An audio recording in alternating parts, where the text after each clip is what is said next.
All right, guys, welcome to another Level Up episode. Today we have two amazing individuals.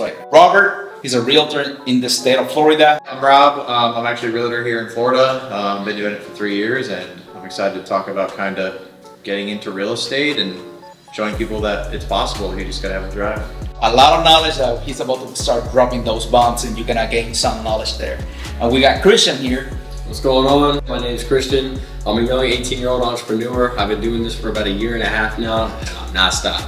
That's what I'm talking about. When you talk about being a goal-oriented person, Christian is on top of the game right now. We have a chat too a few weeks ago, and Christian, he got the goals written down. They're realistic. He got a plan, and that's a key there, because a lot of people talk about goals and doing this and that, but at the end of the day, if they don't have a plan, something written down, how you gonna do it? It's the fact that he not only have a dream or a goal, but he got a plan to make it happen, and that's the key, guys. And Robert, I know you've been doing this real estate for how long now? Only 3 years. 3 years. Only 3 years. Now, it's kind of crazy. Some people think I've been in for longer. I guess from what I've been doing.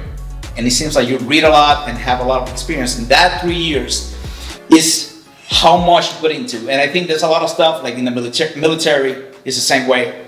You get as much as you put into. So if you put a lot, you're gonna get a lot back. And if you just go a little bit, you go half-fast, like we use that term, you're only gonna get so much, right? But the fact that you start diving into that. That's the biggest thing. Like when I was originally a part-time real estate agent, and I wasn't doing well.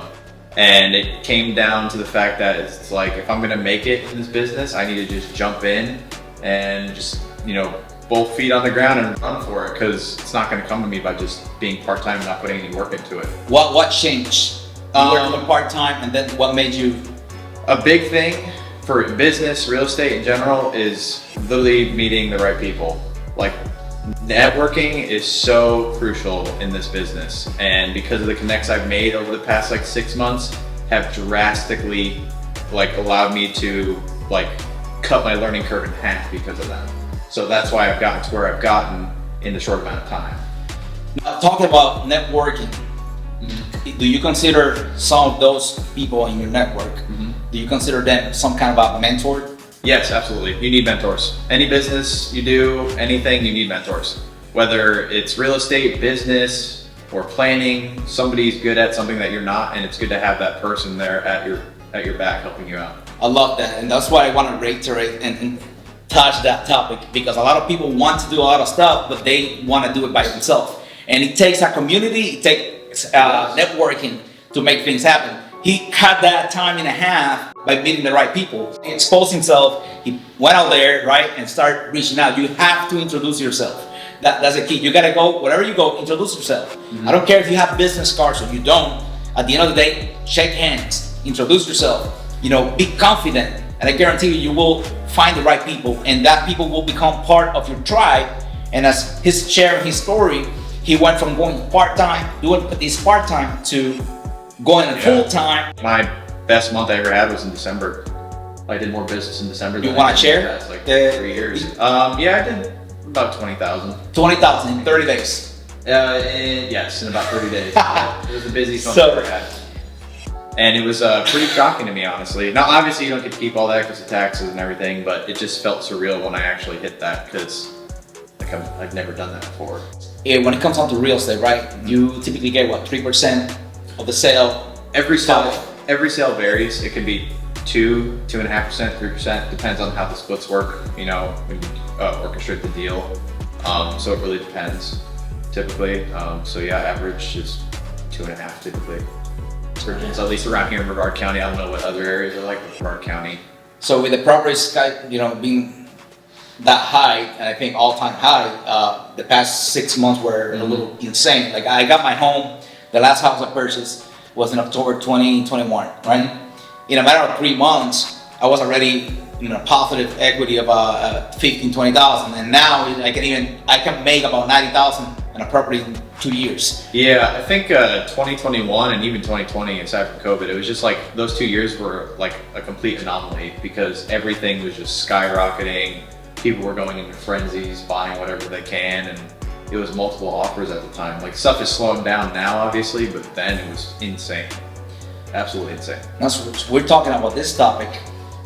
What do you think? And I know they're doing it on purpose. They're trying to regulate the market, and they taking those interest rate up here compared to any time prior to now. What do you think? I know they're doing it with the purpose of bringing that real estate a little, not too crazy low, but more stable. And then, so what's your opinion or perspective in that? I mean, you pretty much nailed on the head. I mean, like, I think they're literally just trying to stabilize the market more so than it was, because I mean, prices before were insane, and I think they're just trying to get prices back down to a more realistic like point, but I don't think it's going to be as drastic as some people think it's going to be. I don't think people are scared that the property is going to lose a lot of value. Yeah, I mean, some people think that it's going to be like 20-30% drop, which I mean, again, I don't know, because the market changes every day. That could happen, that could not happen, but I don't see it being like super dramatic, at least in Florida. Florida is pretty unique in that aspect. Something positive in regards to the goal setting or ambition in life, what would you tell them? Stop stalling and do it. Because you're not going to get to where you want to be by just thinking about it. It literally happened to me. I was stalling for almost a year and a half, stuck at a job that wasn't getting me anywhere, which is a passerby, and I got to the point where I was like, if I don't jump and do this, I'm never going to get anywhere. And I just took that leap. I know it might be hard for some, but you don't get successful staying in your comfort zone. Right. That's like when they said the moment that you were the most scared is the exact moment that you should jump. No one is ever 100% prepared to do whatever. It could be No, you're never prepared. There's nothing. Whether it's becoming a parent, starting a business, getting married, getting divorced, whatever the case is. No one is 100% ready to do anything. Right. True. If they wait to be 100%, they're just gonna. There will never be a perfect moment to start. I like that. I like never. that. You just need to do it. That's literally what you need to do. So, Christian, tell me about you've been flying as well, or you got something going on with that, right? It's got me more into it, that's for sure. I mean, I've always had, that, like, I've always wanted, to, like, oh man, one of my goals is to, have my own personal helicopter, like that type of thing. Then he's like, yo, we can fly and make the money. And I was like, okay, all right, so he introduced me to a whole new perspective, a whole new world, and I was like, the aviation bug kicked it, like. Yeah, and once you get that aviation bug, you can't get rid of it either. You cannot. It's stuck with you. I mean, like once you get a taste, it's like, I don't want to do anything else. No. It's amazing. It was funny. I got a few hours in. I'm not flying solo yet. I got a long way to go. But I was doing it for fun, right? It is amazing. One time when we were landing, right? My cousin, he's the one doing the landing. Runways over here, and we start far left, and we're just going like sideways, like in a 45-degree angle, something. I don't know. I don't like this. Like, what's happening? And then like, what's going on? Like, we got it landing like this because the wind is coming the other way, so it's pushing the plane. So we got to make up. And how are you gonna fix it? Well, we touch down, we make the correction. What if you don't? Well, you need to know how to do it. Like I was like, I don't want to do this solo, man. It's fun being up there, but when you have a situation where the wind is now in your favor, it's like my really good friend, he is phenomenal at flying. Like I don't get this, like how he does the stuff he does. Like he's truly good at what he does. It's crazy. He lands and that's all day long. The second funny story. This one was scary, right? I decided to take my son with me, right? So hey, Darren, you gotta love this, all right, Dad, we're gonna fly, yeah, okay. He's in the back seat, flying. 45 minutes in, he tapped on my shoulder. What's up? He was white, and sweating, and dizzy because my cousin got me doing the left turn, the turns. So I told him to be ready for those when he tries it, because I forgot I had my son back there. When he was like, hey, what happened? He's just a white, and like I don't feel good. We had to stop everything and land. We had to go back and back. Give us like 10-15 minutes, We landed it. We cut that training short that day because of that reason. But that wasn't scary. That was actually funny. We made fun of him after that. But I was not feeling it at the time. Yes, you got to get used to it. Like from what my friend been teaching me, like you really have to get used. I'm so sorry, I got distracted. There's literally a fighter jet flying outside with a weather plane out there. I'm so sorry, I got distracted by that. That was a good distraction. Hey, so a few days ago, I saw the big. It's not a quote. It's not. How do you call that? Big freaking thing that flies. We know. Hold on. I'll show you real quick. Hold on a second. Alien shit? Good. And listen, at this point with the 4 UFO shutdown, I had to look twice. Like, maybe that's a flying saucer. Right? I don't know. But let me see. Jeez. Yeah, it might be a blimp or something. Oh, this thing. What is this? Yeah, blimp. Okay, so that's the thing. Maybe that was China. There we go. Oh, I'm waiting for it. Listen, the NSA will be tracking this interview. It'll be like, he said China, he said automatic assistant, automatic tracking right now. Like, stand down, we're good. You're just talking about, don't say anything else. So, talking about that, isn't that crazy? That within the past 2 weeks, we got the spy balloon, but then there were 3 or 4 unidentified flying object taken down by the armed forces. And I know, there's only so much information that's being put out there, and they have to, right? People are not ready to get whatever news, right? Whether it's another country, whether it's something out of our understanding, and the government needs to filter, because people freak out COVID, and they were freaking out buying toilet paper. The news likes to blow stuff out of proportion, or try to cause fear. That's what they do. You think fear equals manipulation? Absolutely. They manipulate our. Manipulate society. Mm-hmm. That's all it is. Yeah, situation by design. Yes. Scarcity. They create the necessity, and they have the solution. It's like I know you push and pull. Mm-hmm. That's what they do. That's insane. That's insane. Yeah, man, it's a crazy world we live in right now. So, tell me 3 positive things about your life, Christian. 3 positive things. I would definitely say my mindset for my age. He's mature. He's mature for his age. Like he knows his stuff. Like, but every single person I talk to, you can ask Rob. Every single person we've talked to, and they go, "I really like your mindset. It's a good thing you have that at your age." I agree. I do not know a lot of people your age. There's not many people at 18 years old that actually think that way. No. They're not. Actually, speaking back to COVID, going into the whole, upfront COVID situation when they put us in the online school and all that stuff, it was like, hey, 2 weeks off, 2 months, great. Summer's here. They put us in that online. I noticed just who really was your friend. When you put yourself in that large group, you're like, oh, everyone must be my friend. And then you distance yourself. And you find out who's really there, right? And that came down to 3 people. Right, and the more that I've focused forward, the more that I've dedicated my time and my focus to my goals. Was it? As the years passed by, my circle became smaller and smaller and smaller over time, and I think the right people will stay, the wrong people will be filtered out. You set a goal up here, and you start aiming and walking towards a goal and having results. They will filter themselves out. You will know, like it's perfect. That's an actual blessing in disguise. The people that care for you will be there with you till the end. The people that don't care won't see the picture with them in it, and they don't want to be a part of it. You couldn't have said it any better. Yeah. People want to see you doing good, but not better than them. True. Yes. I remember 2019. I've known people like that. I was ready to put my 2 weeks notice and a full-time career that I still working on the research side for them, but you have no idea how many coworkers, but it wasn't insane. It was like a wave, almost like a plan. How many coworkers, no, you shouldn't have quit, you should start first and see how it goes, and then, but everybody was just, I guess, expressing their own fears and trying to put it out. No, I already put the 2 weeks, and this is happening, it's like, you got to do I have to do it. But a lot of people, it was almost like, it was a wave. I can count dozens of people were literally with the same line. You should wait, you should start on the weekends and see how it goes, and then, nah man, take it all down and we build a bridge. As you grow in you make adjustments on a daily basis, you know what I'm saying? And in personal life too. It comes down to routine. It really does. You gotta have a good routine. Because if you don't have a good routine, you're not gonna get anywhere. Because that routine is gonna set a deadline foundation for discipline. Listen, if you talk to the top 1% of the 1%, okay, what are they always gonna tell you? Right, you've got the YouTube gurus who go, oh, the routine, I make my bed in the morning. No. Keep the routine to build a discipline. The discipline is gonna always factor out the motivation. And that's what I learned about the discipline factor.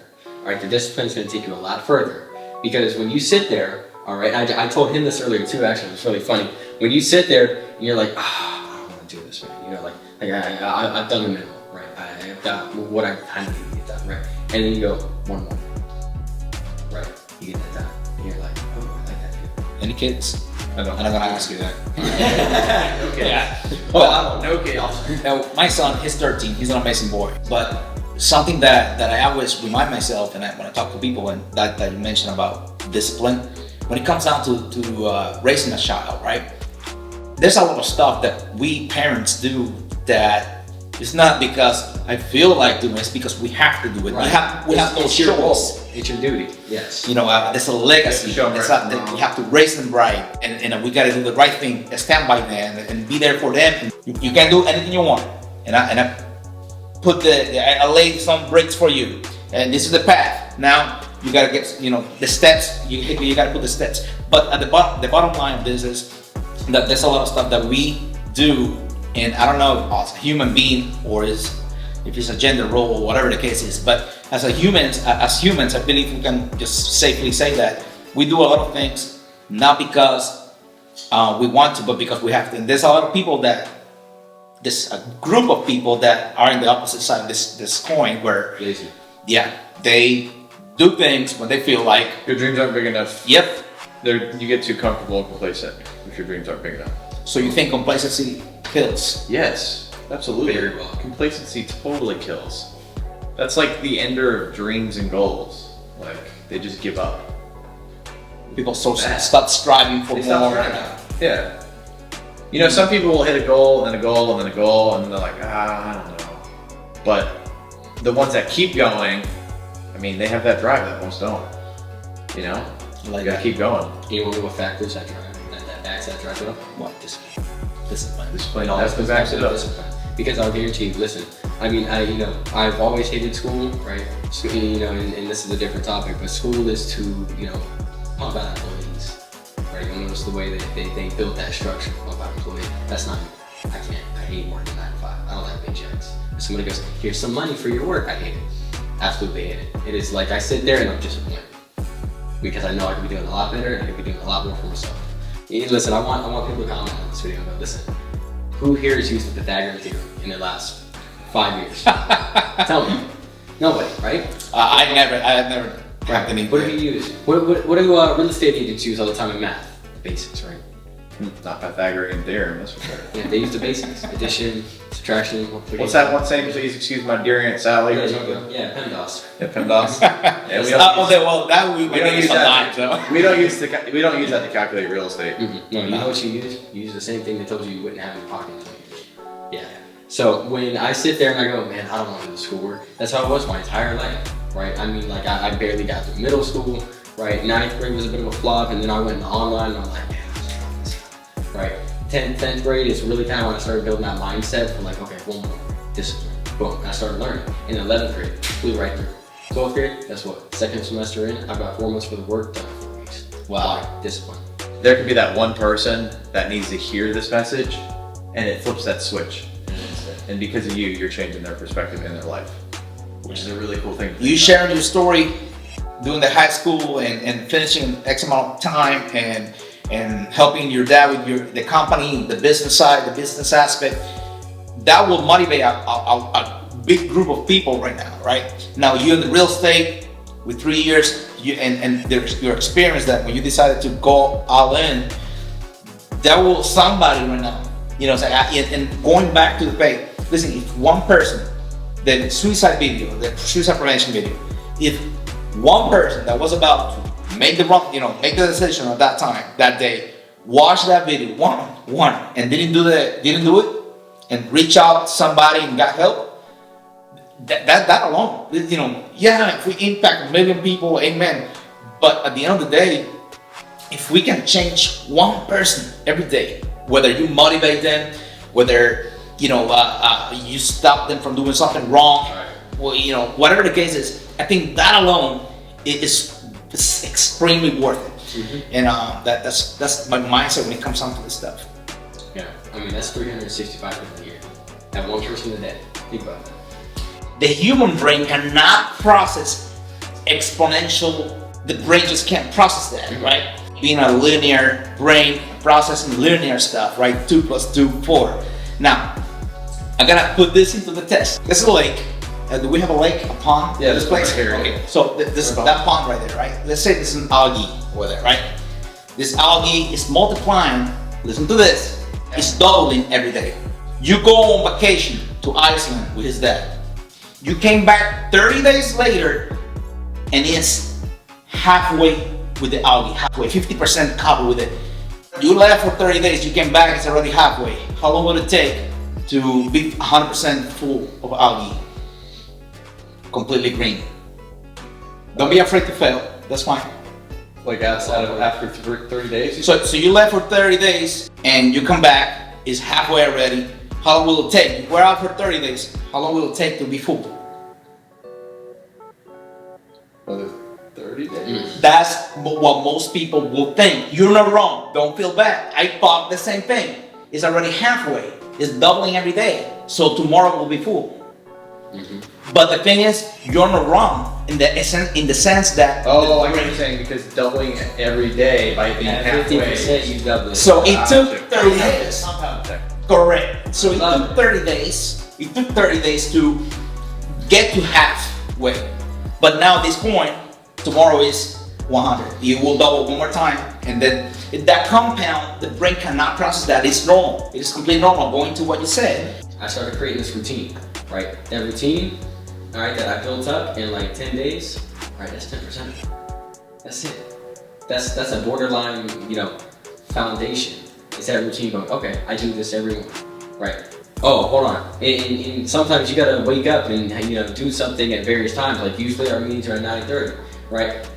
These past 3 days I had to be in Cocoa for testing for school, right? I had to be there at 8:45, so I had to leave at 7:50, all right, so I can get my coffee and then go there in the morning, right? So instead of waking up at 7:30 in the morning, I had to wake up at 6 in the morning, so I could do the routine, and then I had spare time, right? Like prime example, right? You always keep that spare time for something to go wrong.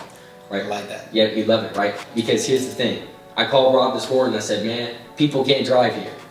Because it said 20 minutes when I got on the highway. I got halfway through the highway and it said 42 minutes. Wow. Because there was an accident. Thankfully, I left that extra bit of time. And guess what? I was there in Made time. it early. He wasn't out of gas though. He didn't tell you that. Don't worry. Do you have to push the car too? He didn't tell you that. He almost had to push his car. He almost had to take his one wheel and go fill up his gas And tank there you go. to get there. So we call that in the military backwards planning. There you go. So your dad probably he's Air Force, right? Yep. So in the military it's called backwards planning. So when we get on mission, right, or something, we gotta be in Miami tomorrow at 10:00 hours. That's 10 o'clock in the morning. Boom. So we gotta start with the okay. How long will it take me from Miami to where my starting point, right? That's one. Then second, okay, to get the vehicles ready, stopping for gas, all that. Just start building that time, right? Now that's when people get the for the military purposes. Okay, wake up at 5 o'clock in the morning. You what? We gotta be in Miami at 10 o'clock. What crazy thing is that, right? Well, we gotta prepare this amount of vehicles, stop for gas at this time, stop again when you get to Miami, meal break. If we didn't have breakfast, we gotta have to squeeze that in somewhere. Backwards planning, everything you do in life, and it comes out. I'm explaining a few hours just to go to Miami, this route, whatever. But that can be applied in everything. I wanna be here. So if I wanna be here, how long? 30 days? What do I have to do the 29 days prior to make that happen? And then you can break it down in daily habits or routines or whatever the case is. And hourly, there's people that break their days in twos. Like from 6 to 12. They do. That's the first part of the day. That's first part of the day, and in their head is the day. And they do from 12 to 6 another day. So they try to knock out like 2 days in their mind. So they accomplish as many things possible like it was already one day. And then, so they say in a month, I have 6 days in a month.